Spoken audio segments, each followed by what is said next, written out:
Hi everyone, Susan Storm here, and today I want to explore with you what INFPs are like in relationships, what they need, how they express themselves. If you're not sure who I am, I'm a certified MBTI practitioner and the founder of a website called psychologyjunkie.com, where I've written over 1,000 articles about the 16 personality types, so you can definitely check out more there. I also do coaching and type clarification sessions if you're interested. You can find more about that in the description. But without further ado, let's go ahead and get into what INFPs need in a relationship, what they're like in a relationship. First of all, it should be no surprise that INFPs are generally considered the most romantic of all 16 personality types. And that's not just my opinion. If you like learning about type, you should definitely check out this book. It's called Intimacy and Type, and it's written by two psychologists named Jane Hardy Jones and Ruth G. Sherman. They go into a lot of details about the 16 types and how they approach intimacy, how they approach relationships, what they're looking for, and even potential issues they may have. In this book, they say that INFPs are probably the most romantic of all the types. And my experience agrees with that when it comes to working with INFP for many years. These types have a strong need for intimacy. They have a strong need for romantic expression, for authenticity.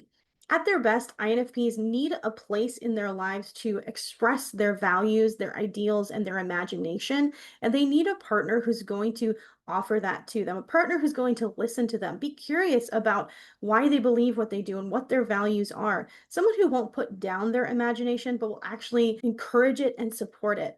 With that in mind, let's talk about 10 things that are super important to INFPs in a relationship. Number one is authenticity. INFPs can sniff out manipulation from a mile away. They do not like anything that feels contrived, phony, manipulative. If you have a habit of playing games, then you're going to frustrate this INFP to no end. Try to be as sincere as possible, as open as possible. Even if you think it makes you look bad, they would much rather have someone be authentic than someone who is pretending to be something they're not. That will never, ever last in a relationship with an INFP. And by authenticity, I don't simply mean honesty, although honesty is extremely important. If you say you believe in something, follow through with that. If you're the kind of person who espouses a lot of values but then doesn't actually walk the talk, then you're going to turn off an INFP. They really look for consistency between what someone says they believe and what someone says they value and how they live their day-to-day life.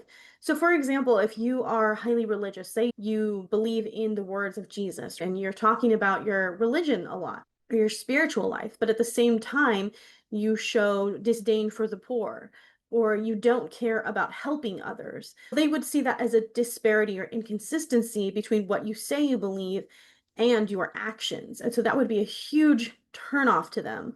They're always looking for those little inconsistencies, just like an INTP is looking for logical inconsistencies. An INFP is looking for those inconsistencies in your ethics or morals, the kind of person you say you are versus the kind of person you actually are. So authenticity is, yes, about honesty, but it's also very much about how you live your life and whether or not you are doing what you say you believe in. Second, acceptance. INFPs will not tolerate a relationship with someone who is constantly trying to change them. And often they experience this with people who try to bring them down to earth, give the impression that their ideas are too far-fetched, that their ideas are frivolous or flighty. They need someone who can accept them for who they are, even if they don't see eye to eye on every single thing, someone who will be curious about the differences rather than condemning about those differences. Third, there needs to be a shared desire to grow in the relationship.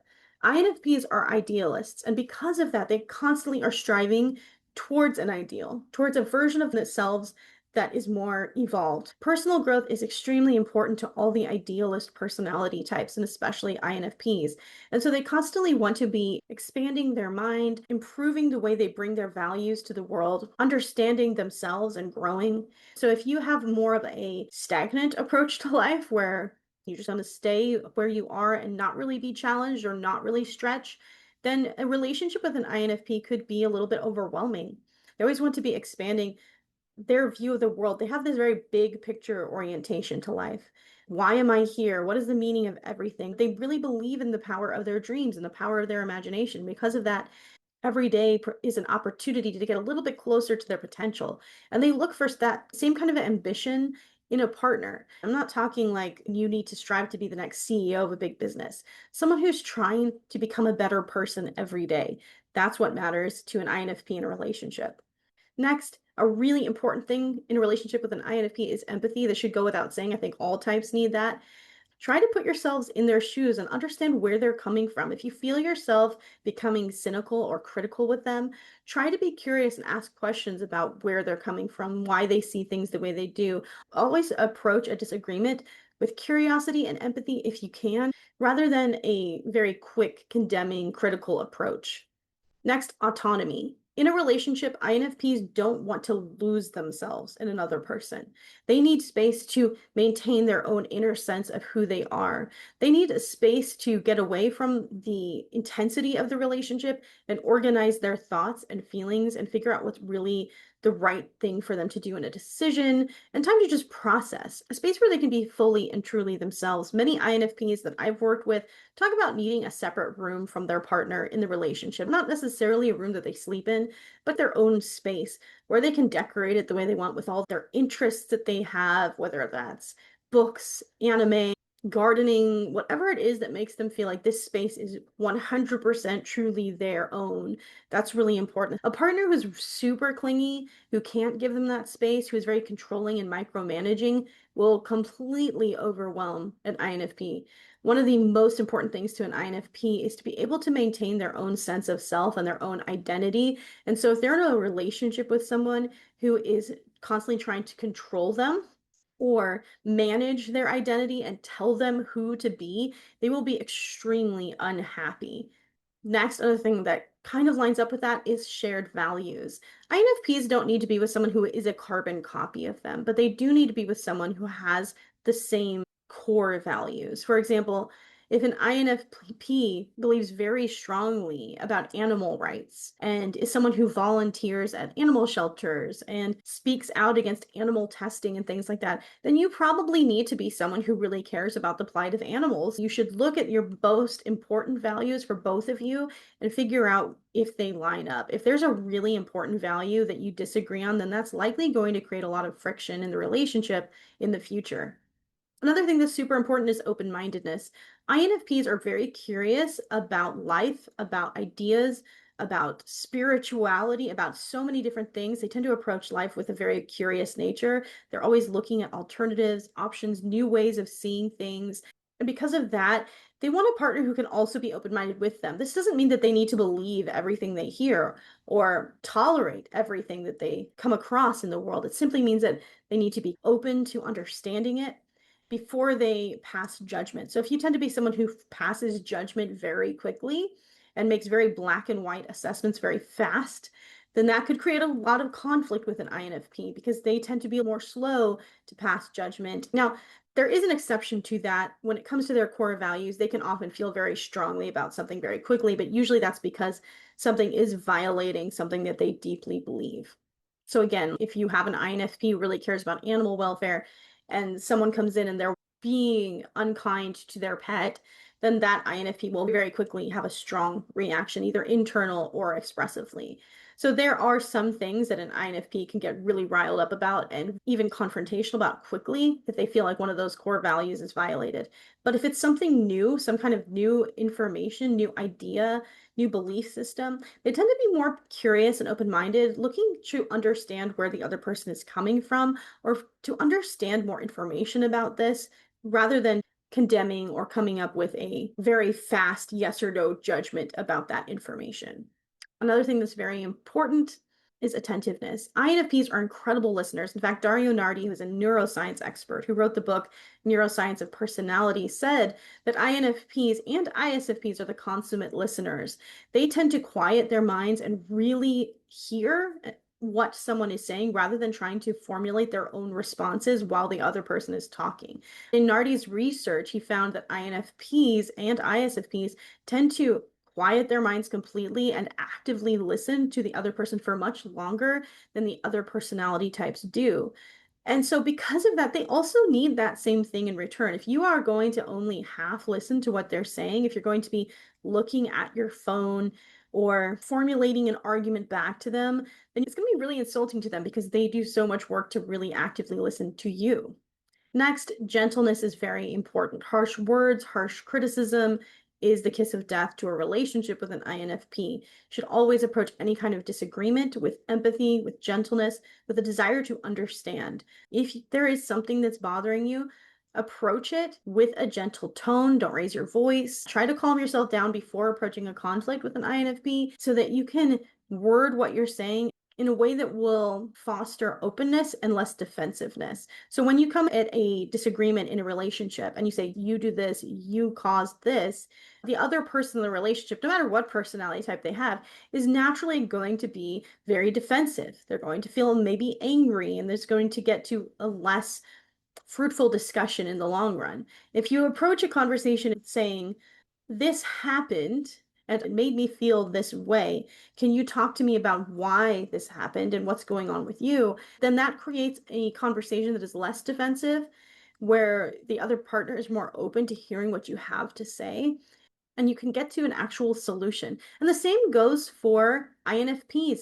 INFPs need someone who is going to respond to their suggestions and their troubles with empathetic gentleness. Someone who is not going to become defensive, start finger pointing, calling names, shouting, getting physical, anything like that. That is going to be, again, the kiss of death towards that relationship with an INFP. So to sum that up, some of the things that INFPs really need in a relationship are authenticity, acceptance, gentleness, open-mindedness, autonomy, shared values, and a shared desire to grow. Now, what about love languages? If you're not sure what the love languages are, it's in reference to a book written by a Baptist pastor named Gary Chapman, who, after years and years of marriage counseling, found that there tended to be 5 different ways that each person expressed and received love. Those 5 ways were physical touch, quality time, words of affirmation, acts of service, and gifts. So he found that many times in relationships, if a person with, say, words of affirmation love language married someone who had an acts of service love language, there could be rifts. Maybe the acts of service love language partner is showing the other person they care by doing the dishes, taking the car for an oil change, spotting a need and trying to address that need. Whereas the words of affirmation partner is looking more for acknowledgement for what they're doing, encouragement, and verbal support. Words that affirm who they are as a person and the efforts that they're taking in the relationship. And so many times when different partners with different love languages get together, there can be challenges if they aren't speaking the same love language or they don't understand their partner's love language. When it comes to INFPs, I did run a survey a couple of years ago about type and the love languages, asking them which love language they identified with the most. The top love language for INFPs was quality time. More than anything, spending time together, not in a group, one-on-one, was really important. INFPs really come out of their shell in one-on-one situations, especially in low pressure situations where there's not a lot of distractions. The second love language for INFPs was words of affirmation. Words matter to INFPs. They tend to be very eloquent people, tend to be very good at expressing themselves, and they tend to put a lot of care into affirming and supporting their partners. So they want the same in return. If you can find something very specific about them and who they are, something that you appreciate, it will totally brighten their day. Not a you're pretty, but a compliment about the way that they understand people, or about an insight that they shared with you, or about a special way that they made breakfast that made you feel really appreciated. Specific compliments really mean the most to them. The third top love language for INFPs was acts of service. Again, this got not nearly the same amount of votes as quality time, but it still matters. Showing that you care through those practical tasks that can sometimes be a little bit overwhelming or frustrating for INFPs. INFPs tend to be imagination people. They're big picture people. And doing a lot of mundane day-to-day tasks can feel very overwhelming to them. If they have to spend a lot of time taking care of chores, so much so that they have a hard time accessing their own interests, then life can start to feel really mundane and uninspiring to them. I've often spoken to INFP mothers who struggle in relationships where they are expected to do all the housework and all the chores, and then their husbands come home from work and just take time for themselves rather than chipping in any way at the home. And this is true many times, even if both partners work. There's just a cultural expectation that's been created through decades and decades that a woman is supposed to take care of the home and all the work involving the kids, and the man is supposed to go to work and come back and not have as much on their plate. And to the world we live in now, there's just far more women who are also working, or taking care of a home and children is a lot of work. And many partners need to be a little bit more even-handed in their approach to housework and childcare. So many times I've spoken to INFP mothers who feel like they have to do all these mundane chores and they're expected to do all these household chores and all the dishwashing and dusting and preparing the meals. And while they might appreciate that they can do these things, they also want to be with someone who shows they care through helping out with these tasks, especially because for INFPs, they need that space to be able to explore the imagination, to read a book, to get alone and process their thoughts. And this can go for men or women. I'm not trying to say only INFP females feel this way. I've seen this the other way around as well. But making sure that you show your INFP partner you care by taking on some of those tasks and not leaving it all up to them, that is huge in a relationship. But what are INFPs really like in a relationship? We talked about a lot of what they need in a relationship, but what are some things that they provide for a partner? What are some of the ways that they show they care? One of the huge ways that INFPs show they care is through the use of their auxiliary function, extroverted intuition. Extroverted intuition is all about exploring possibilities, tapping into the imagination, seeing fulfilled potential and going after it, spotting connections and forming insights. So one of the ways that INFP shows they care is by really creating possibilities for their partner, brainstorming solutions and ideas and inspiring outlooks that they could consider. An INFP partner is the one who is going to challenge you to believe in your dreams, to believe in your potential, to really strive for what matters to you as a person. They're going to be the person who, when all the doors are closing to you, will find a window of opportunity for you. They're good at seeing possibilities and solutions that other people just don't see. And they will encourage you and support you in going after what really matters to you, what your true values are. Even if the rest of the world is criticizing you, putting you down, saying it's not possible, INFPs are the people who are going to say, no, you can do it if you just believe in yourself. They will be your biggest supporter every step of your journey. So for INFPs, loving someone, caring for them is very much about supporting them in their personal growth story, in their hero's journey, and being by their side when it gets really hard, encouraging them to believe in their dream, to see it as a real possibility rather than giving into the naysayers.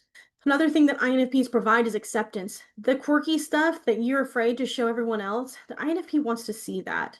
I know so many INFPs who love to go out and compliment other people on the physical aspects that they feel self-conscious about. I know an INFP personally who loves quirky teeth, for example, teeth that are a little bit crooked or a little bit gappy. And she will go out and she'd be like, I love your teeth. I love your smile, specifically to people who tend to feel self-conscious about their teeth. She's always looking for the little quirk in someone's appearance that she can then compliment because she loves those quirks. To them, those are the most attractive things about another person. And I've met so many INFPs who think that same way. That weird mole that you don't like, they're the people who are like, oh my gosh, I love that. Or the strange birthmark or whatever it is, those things that really make you uniquely you. And INFP is the type of person who's going to notice it and appreciate it and make you feel more proud of yourself and more confident in who you are. INFPs are really amazing at seeing who someone really is underneath all the facades and personas and masks that we wear in day-to-day life. And they're really good at encouraging people to own that, to be truly themselves, and to be confident in who they are as individuals. They're also good at approaching people with curiosity rather than condemnation. I know this has come up a lot. INFPs are curious about those beliefs you have, why you believe them, where you came from, what your stories are. They're deeply curious about human nature. They're deeply curious about beliefs and why people believe what they do. Talking to an INFP could be such an enriching, satisfying experience because most people in their lives haven't met someone who is so deeply curious about why they are the way that they are. You can feel really seen during that experience. Now, not all INFPs approach everyone with a super questioning nature. It doesn't mean that they immediately meet someone and are like, tell me all about yourselves. They may appear very quiet and even reserved at first. but they're genuinely curious. And over time, if you really put effort into a relationship with an INFP, you'll find that they can listen and hear your stories and be genuinely interested in your life in a way that many other types really don't show. Another thing that INFPs provide in a relationship is space for you to be yourself. INFPs get it if you need time alone. They get it if you need space to think, to process. They get it if you need time to make a decision and you don't want to feel rushed.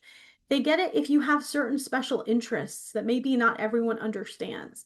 They want to encourage you to have space to explore your own interests and space to understand yourself and process because they need the same thing themselves. Another thing that INFPs are great at providing is empathy. They will tend to mirror other people's emotions back to themselves. They think, oh, if you are going through this, what's the nearest possible experience I can pull from that was similar to that so that I can understand your experience and your emotions? And they do this process extremely rapidly. Someone can be talking about a grief they're experiencing, and they'll immediately, within a fraction of a second, be able to pull from their experience of grief to be able to understand how you're feeling and to be able to empathize with you in a way that seems specifically supportive to your needs. Another thing that INFPs are very famous for is providing handmade gifts. So this is one of their really special things. I know an INFP who makes specific beaded bracelets for all of her friends that are very specific to that person's interests. Lots of INFPs tend to prefer making handmade gifts that they really put their heart into over, say, a gift card or a shirt. Another thing that INFPs tend to really love is a handwritten expression of care and concern. A lot of times INFPs love to write love letters. They love to receive love letters, things that they can really keep and hold on to. They love nostalgic heirlooms. So they're the types of people who tend to hold on to those movie tickets that you have from your first date, or they'll hold on to flower petals that were from the first bouquet you ever gave them. They really like these little nostalgic tokens that they can have and hold on to reminisce about the past and about your specific relationship and the story of your relationship. So I hope this gives you a clear idea of what INFPs are like in a relationship. If you're an INFP and you're watching this, leave a comment. Tell us what you are like in a relationship, what's important to you, what matters to you, whether this resonated with you, or what advice you would give potential partners. If you'd like to find out more about INFPs, you can check out my website at psychologyjunkie.com. You can also read my ebook, The INFP Understanding the Dreamer, and there's a lot more information in there, from how INFPs approach relationship to how they approach parenting to understanding their cognitive functions, their shadow functions, a whole bunch. So you can find a lot more about that. If you're not sure of your personality type, you can take my questionnaire on my website at psychologyjunkie.com. You can also book a type clarification session with me online, and I'll leave a link for that in the description. I'd love to have a one-on-one Zoom session with you where we can get into anything that's been confusing you about your type and getting a clearer picture of your best fit personality type. I want to thank you for joining me today, and I'll see you next time. Bye, everyone.